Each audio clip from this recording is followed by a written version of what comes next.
Magandang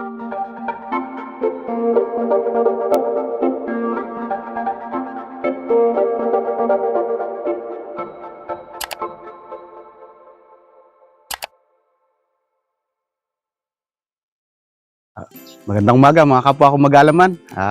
Nandito ulit tayo ngayon sa farm natin dito sa Quezon Province. Yun, yung mga tanim natin, makikita yun sa likod, yung mga mustasa. Meron din tayo sa kabila, mga talong okra. So ipapakita ko sa inyo. At mamaya-maya, kapag naikutan natin, magdidilig na tayo. So samahan niyo ako. So mga kaparmer, ito yung ating mga tanim na mustasa. Yeah. Naunahan na naman tayo ng insekto talaga. So meron na namang mga malalaki. Sana kumbaga makaharvest tayo kahit kaunti. So yan, mabagal din lumaki yung ating talong. So talagang nagkaroon ako ng pagkakamali sa lupa na pinagtaniman. Kasi supposedly dapat talaga sa mga araw ngayon ay maharvest na dapat natin to kasi ilang buwan na rin to. So nanghinayang lang ako natanggalin kasi baka lalaki pa. So ang plano ko, itong lupa na pinagtataniman niya ay haluan ko ng ipa tsaka yung mga pwede natin gawing pampataba.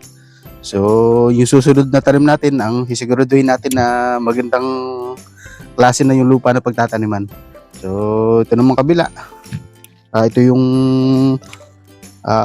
mga tanim na okra, mga talong, tapos itong sili na hindi makatuloy yung bunga kasi nilalanggam. So talagang siguro kailangan natin gumamit dito ng mga insecticide. Pero hangga't maaari yung organic lang. So meron naman akong neem oil diyan. Yun muna yung gagamitin ko pansamantala.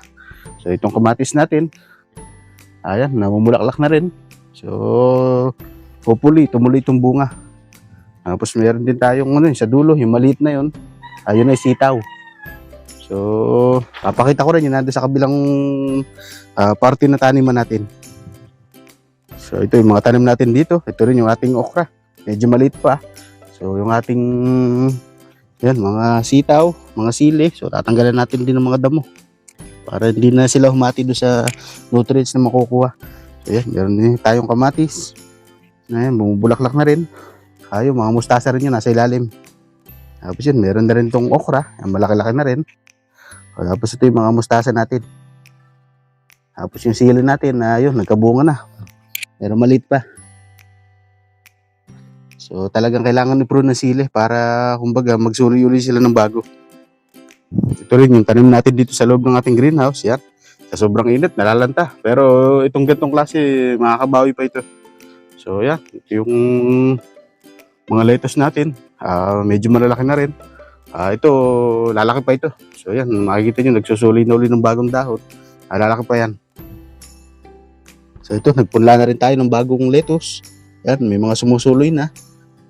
Wala pa yung iba kasi papalitan ko na rin yung ating kokopit kasi mukhang meron din kumakain ng mga ugat nitong ating mga lettuce kaya hindi na mabuhay. So bibili na lang tayo ng panibago para kumbaga makapag-sterilize ulit tayo. So yun mga ka-farmer, yung ating mga lettuce kakaunti na sila ngayon kasi talagang hindi tayo makapagpasibol pa ng ating mga pudla. So nasasayang yung mga buto natin kasi pagkakamali ko na hindi ko napalitan yung kokopit. So kailangan talaga pag bibili tayo ng kokopit ay ma-sterilize muna natin para tumaas yung germination rate. So yun muna yung ating sa loob ng greenhouse. So ngayon magdidilig na tayo. Samahan niyo ako.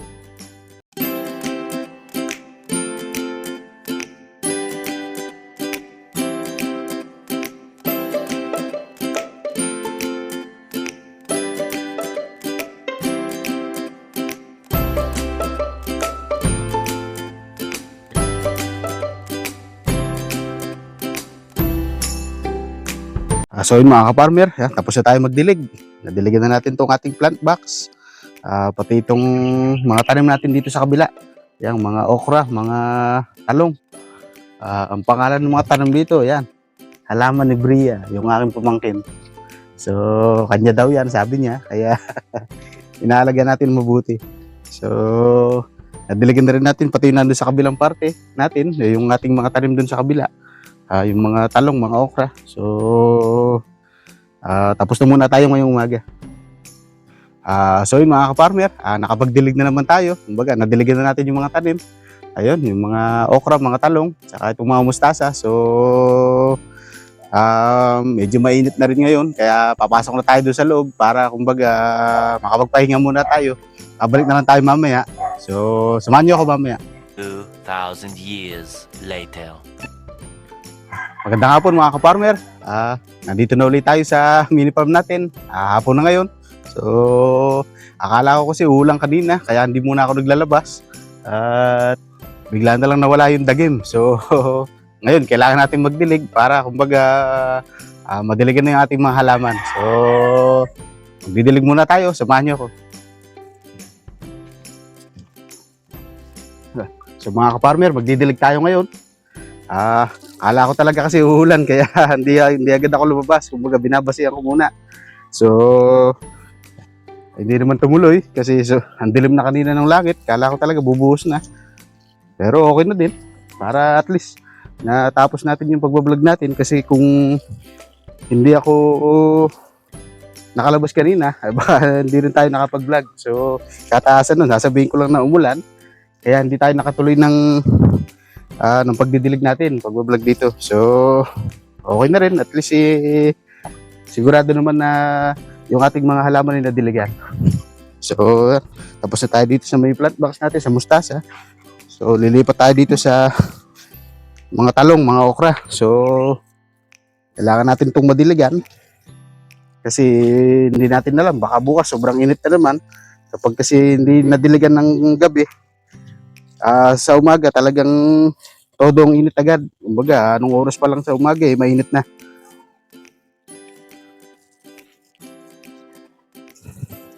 So yan, tapos na natin diligan tong ating mga tanim dito. Yung mga talong, itong mga okra. Ang problema ko lang, itong sili talaga natin dito ay nilalanggam. So hindi makatuloy yung kanyang bulaklak. Possible na baka hindi rin tumuloy yung bunga nito.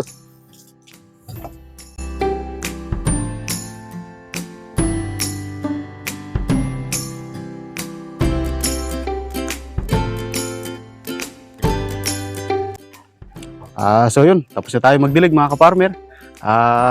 Sa tansya ko, itong mga mustasang malalaki dito, kung maunahan ng insekto, palagay ko mga 2 weeks, pwede nang ma-harvest itong mga malalaki na. So, kumbaga, inaantay-antay ko lang kung talagang lalaki pa kasi tingin ko parang kumbaga, napuril na. Hindi na siya lalaki. So, titignan natin kung magkakaigi pa din.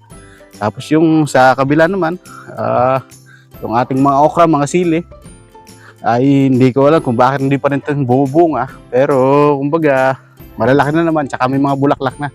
So, expect pa rin natin na baka mga in 2 weeks time ay mapapakinabangan na rin natin. So, yun naman kamatis natin, meron ng bulaklak din.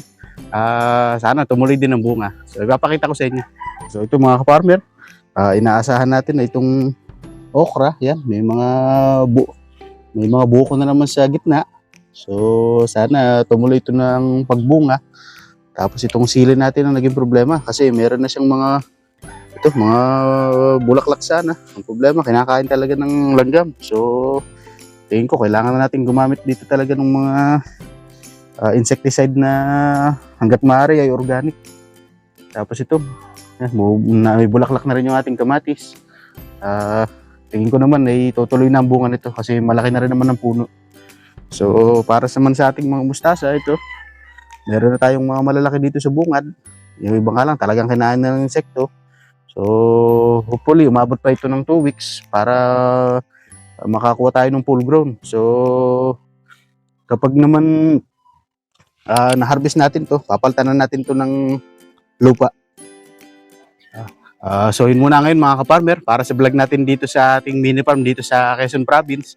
Kasi yung ating gagawin takip para doon sa mud crab natin doon sa The Big Leaf Farm, dito ko na rin gagawin. So ipapakita ko rin para kumbaga may madala natin doon pagka natapos. So medyo madami lang yung gagawin na yun. Bali 10 takip yung kailangan natin na malalaki para kumbaga makover niya lahat yung ating mga basin doon na paglalagyan ng ating mga mud crab.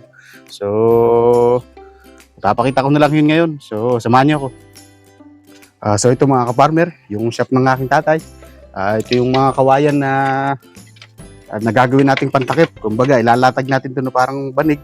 So, ito yung pinagkakaabalahan ko kanina nung bago tayo kumain ng tanghalian. So, naggayat na ako ng mga kawayan. Talagang malaki pa nga lang kulang natin kasi mukhang kukulangan yung kawayan na supply natin dito. So, itutuloy ko na lang ito sa linggo din. Papakita ko na lang din sa ating vlog. So, yun muna sa ngayon mga ka-farmer. Sa araw ng linggo, baka maghanap tayo ng supplier ng IPA. Kumbaga, kailangan kasi natin yun para mahaluan natin ng IPA itong ating lupa. Kasi mukhang hindi na pwede yung ganito na purong lupa lang kasi kapag ka nag-flat yung surface niya, kapag nadiligan, ay hindi na makalabas yung hangin. Kumbaga, hindi makaingay yung ugat, kaya hindi lumalaki yung halaman. So, kailangan buhagag yung lupa natin, kaya hahaluan natin ng IPA. Tsaka hahanap na rin tayo ng chicken manure, para kumbaga, yun yung ating pinakapampataba. So, sa susunod na mga video lang natin ipapakita yun kasi wala pa tayong supply ngayon, maghahanap pa tayo. So, yun lamang muna sa ngayon, no? May babahagi ko. Maraming salamat sa inyong panonood. Naway pagpalain tayong lahat.